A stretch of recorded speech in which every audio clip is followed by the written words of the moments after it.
సంఖ్యాకాండము 14వ అధ్యాయము. అప్పుడు ఆ సర్వసమాజము ఎలుగెత్తి కేకలు వేసెను. ప్రజలు ఆ రాత్రి ఎలుగెత్తి ఏడ్చిరి. మరియు ఇజ్రాయేలీయులందరూ మోషే అహరోనులపైని సణుగుకునిరి. ఆ సర్వసమాజము, అయ్యో, ఐగుప్తులో మేమేల చావలేదు, ఈ అరణ్యమందు మేమేల చావలేదు, మేము కత్తివాత పడునట్లు యెహోవా మమ్మును ఈ దేశములోనికి ఏల తీసుకుని వచ్చెను. మా భార్యలు మా పిల్లలు కొల్లపోవుదురు. తిరిగి ఐగుప్తుకు వెళ్ళుట మాకు మేలు కాదా అని వారితో అనిరి. వారు, మనము నాయకుని ఒకని నియమించుకొని ఐగుప్తునకు తిరిగి వెళ్ళుదమని ఒకనితో ఒకడు చెప్పుకొనగా, మోషే అహరోనులు ఇజ్రాయేలీయుల సర్వసమాజ సంఘము ఎదుట సాగిలపడిరి. అప్పుడు దేశమును సంచరించి చూచిన వారిలో ఉండిన నూను కుమారుడగు యెహోషువయు, యెఫున్నె కుమారుడగు కాలేబును ఇజ్రాయేలీయుల సర్వసమాజముతో, మేము సంచరించి చూచిన దేశము మిక్కిలి మంచి దేశము. యెహోవా మనయందు ఆనందించిన ఎడల ఆ దేశములో మనలను చేర్చి దానిని మనకిచ్చును. అది పాలు తేనెలు ప్రవహించు దేశము. మెట్టుకు మీరు యెహోవా మీద తిరగబడకుడి, ఆ దేశ ప్రజలకు భయపడకుడి. వారు మనకు ఆహారమగుదురు. వారి నీడ వారి మీద నుండి తొలగిపోయెను. యెహోవా మనకు తోడయ్యున్నాడు, వారికి భయపడకుడనిరి. ఆ సర్వసమాజము వారిని రాళ్లతో కొట్టి చంపవలెననగా, ప్రత్యక్షపు గుడారములో యెహోవా మహిమ ఇజ్రాయేలీయులకందరికీ కనపడెను. యెహోవా, ఎన్నాళ్ల వరకు ఈ ప్రజలు నన్ను అలక్ష్యము చేయుదురు?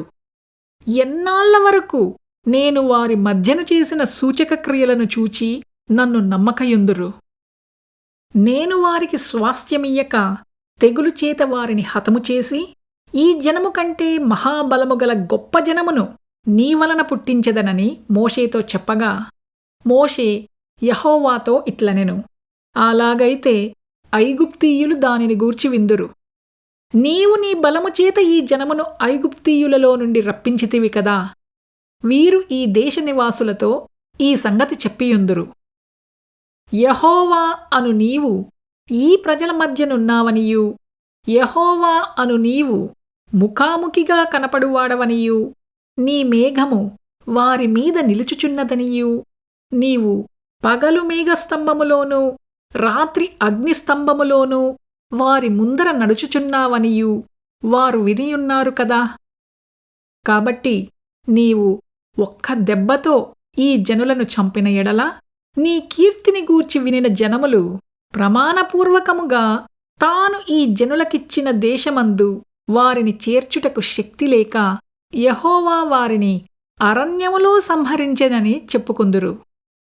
యెహోవా దీర్ఘశాంతుడును, కృపాతిశయుడును, దోషమును అతిక్రమమును పరిహరించువాడును, అపరాధిని నిరపరాధిగా ఎంచక 3-4 తరముల వరకు తండ్రుల దోషమును కుమారుల మీదికి తెచ్చువాడునై ఉన్నాడని నీవు చెప్పిన మాట చొప్పున నా ప్రభువు యొక్క బలము ఘనపరచబడునుగాక.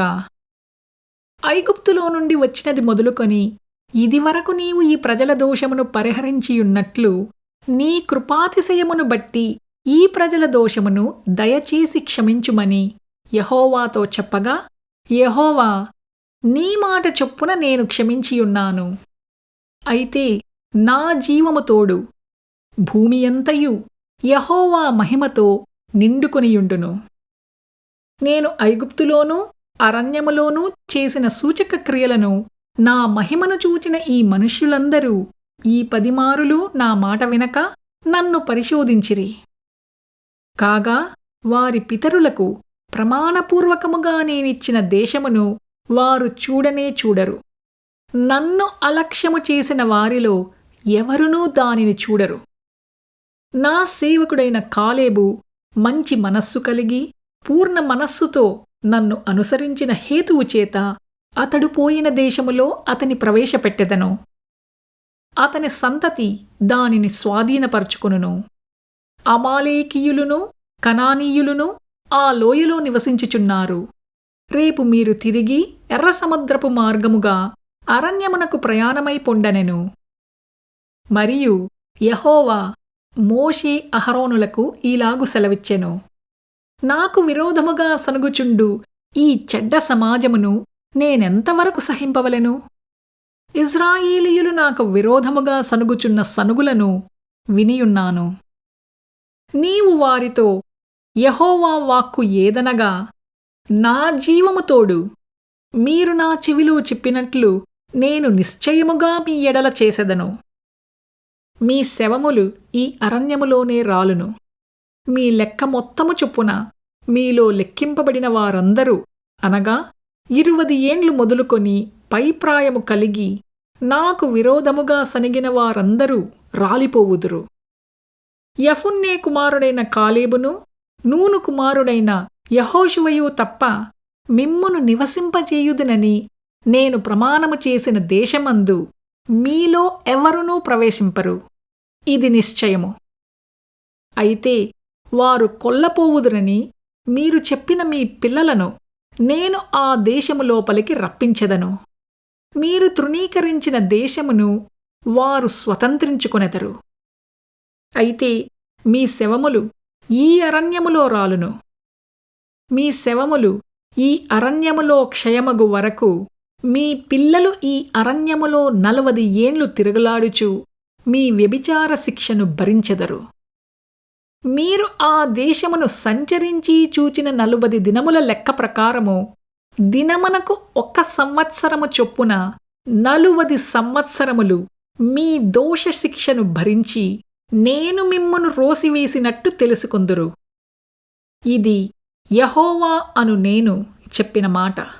నాకు విరోధముగా కూడిన చెడ్డదగు ఈ సర్వసమాజమునకు నిశ్చయముగా దీని చేసెదను. ఈ అరణ్యములో వారు క్షీణించిపోవుదురు, ఇక్కడనే చనిపోవుదురు అనెను. ఆ దేశమును సంచరించి చూచుటకై మోషే చేత పంపబడి తిరిగి వచ్చి ఆ దేశమును గూర్చి చెడ్డ సమాచారము చెప్పుట వలన సర్వసమాజము అతని మీద సనుగునట్లు చేసిన మనుష్యులు, అనగా ఆ దేశమును గూర్చి చెడ్డ సమాచారము చెప్పిన మనుష్యులు యెహోవా సన్నిధిని తెగులు చేత చనిపోయిరి. అయితే ఆ దేశమును సంచరించి చూచిన మనుష్యులలో నూను కుమారుడగు యెహోషువయు, యెఫున్నె కుమారుడగు కాలేబును బ్రతికిరి.